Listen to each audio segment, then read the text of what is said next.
Assalamualaikum warahmatullahi wabarakatuh. Perkenalkan, nama saya Salma Fibina Syarifah dengan NPM 204102034 akan menyampaikan materi mengenai kalsium. Sebelumnya, saya ingin berterima kasih kepada Ibu Dr. Prima Endang Susilowati, MSI, selaku dosen pengampu mata kuliah Metabolisme Gizi Mikro.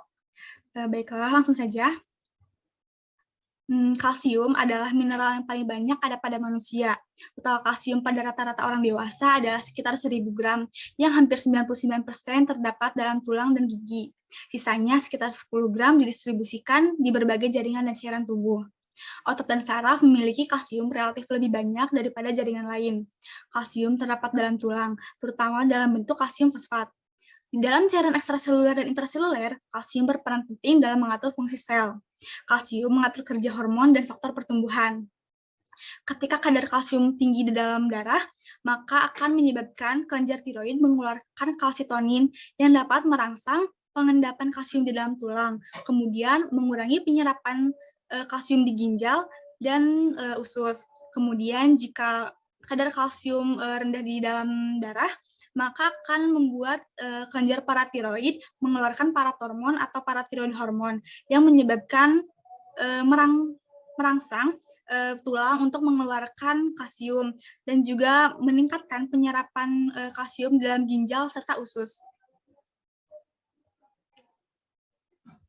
Selanjutnya ada fungsi kalsium. Yang pertama sebagai pembentukan tulang dan gigi. Mineral yang membentuk dentin dan email adalah mineral yang sama dengan membentuk tulang. Akan tetapi kristal dalam gigi lebih padat dan kadar airnya lebih rendah. Kemudian, kalsium dalam tulang berguna sebagai bagian integral dari struktur tulang dan sebagai tempat menyimpan kalsium. Yang ketiga, katalisator reaksi biologi. Kalsium berfungsi sebagai katalisator berbagai reaksi biologi, seperti absorpsi vitamin B2, tindakan enzim pemecah lemak, lipase pankreas, ekskresi insulin oleh pankreas, pembentukan dan pemecahan asetilkolin. Yang keempat, mengatur pembekuan darah. Apabila terjadi luka, ion kalsium dalam darah merangsang pembesaran fosfolida tromboplastin dari trombosit darah yang terluka. Kemudian, relaksasi dan kontraksi otot.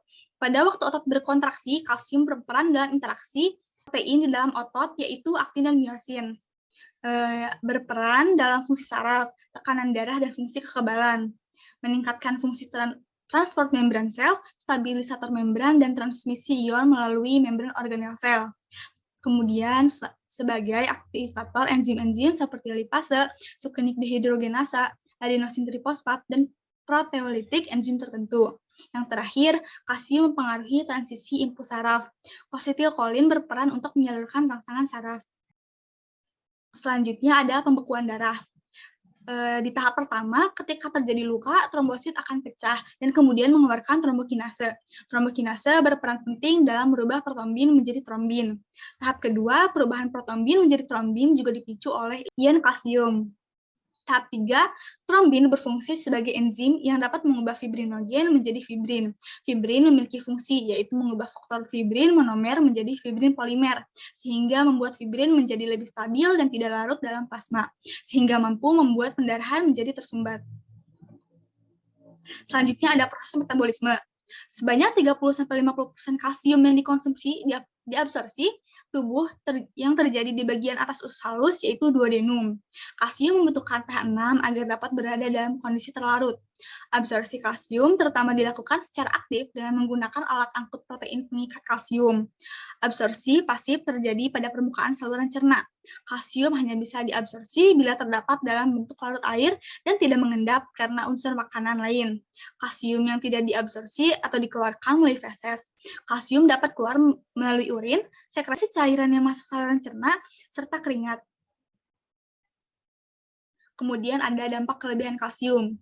Ciri-ciri atau gejala kelebihan kalsium di dalam tubuh, yaitu tubuh mudah mengalami kelelahan, tubuh terasa lemah, mual, muntah, gangguan sembelit, timbulnya rasa sakit di perut, peningkatan frekuensi sering buang air kecil, dan peningkatan rasa haus. Ada batas aman kalsium dalam tubuh, 0-6 bulan 1000 mg, 6-12 bulan 1.500 mg, 1-3 tahun 2.500 mg, 9-18 tahun 3.000 mg, 19-50 tahun 2.500 mg, dan lebih dari 51 tahun 2.000 mg. Kemudian, penggunaan kalsium dengan dosis yang lebih tinggi dapat meningkatkan kemungkinan terjadinya efek samping yang lebih serius, seperti yang pertama serangan jantung. Kadar kalsium berlebih dalam tubuh dapat mengakibatkan penyumbatan pada arteri yang disebabkan oleh akumulasi kalsium dengan plak yang menempel pada dinding arteri yang pada akhirnya akan mengakibatkan serangan penyakit jantung maupun stroke. Yang kedua ada gangguan ginjal dan kencing batu empedu. Yang ketiga ada artritis.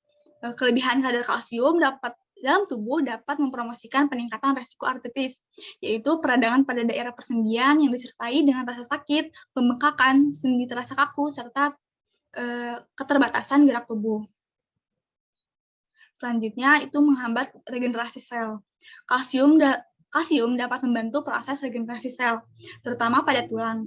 Namun, pada saat tubuh kelebihan kadar kalsium, hal itu justru akan dapat menghambat proses penyerapan beberapa enzim, serta kebutuhan nutrisi manusia yang sangat diperlukan dalam proses regenerasi sel tersebut. Ada anemia, saat tubuh memiliki jumlah kalsium yang berlebih, akan menghambat penyerapan makanan yang mengandung zat besi dalam darah, di mana diketahui bahwa zat besi sangat penting dalam proses pembentukan sel-sel darah merah. Kekurangan zat besi dalam darah dapat menimbulkan gangguan tekanan darah rendah atau anemia. Selanjutnya ada mengganggu penyerapan vitamin K. Ketika kalsium dalam tubuh mengalami kelebihan, penyerapan vitamin tersebut akan terganggu dan nantinya penumpukan kalsium dalam arteri tak dapat terhindarkan dan hal itu akan lebih berbahaya. Selanjutnya ada dampak kekurangan kalsium. Kekurangan kalsium pada masa pertumbuhan menyebabkan gangguan pertumbuhan. Tulang kurang kuat, mudah bengkok, dan rapuh. Pada usia lanjut terjadi osteoporosis yang dapat dipercepat oleh keadaan stres. Dapat juga terjadi pada perokok dan pemabuk. Selain itu dapat juga menyebabkan osteomalasia, yaitu riketsia pada orang dewasa dan terjadi karena kekurangan vitamin D. Kadar kalsium darah yang rendah dapat menyebabkan tetani atau kejang. Selanjutnya ada sumber makanan kalsium. Ada susu, ada yogurt, ada keju, ada salmon, ada tempe, ada kacang, ada almond, ada tahu, ada ikan, ada daging sapi, ada jagung, dan lain sebagainya. Sekian pemaparan materi tentang kalsium yang dapat saya sampaikan. Terima kasih. Mohon maaf atas segala kekurangannya. Wassalamualaikum warahmatullahi wabarakatuh.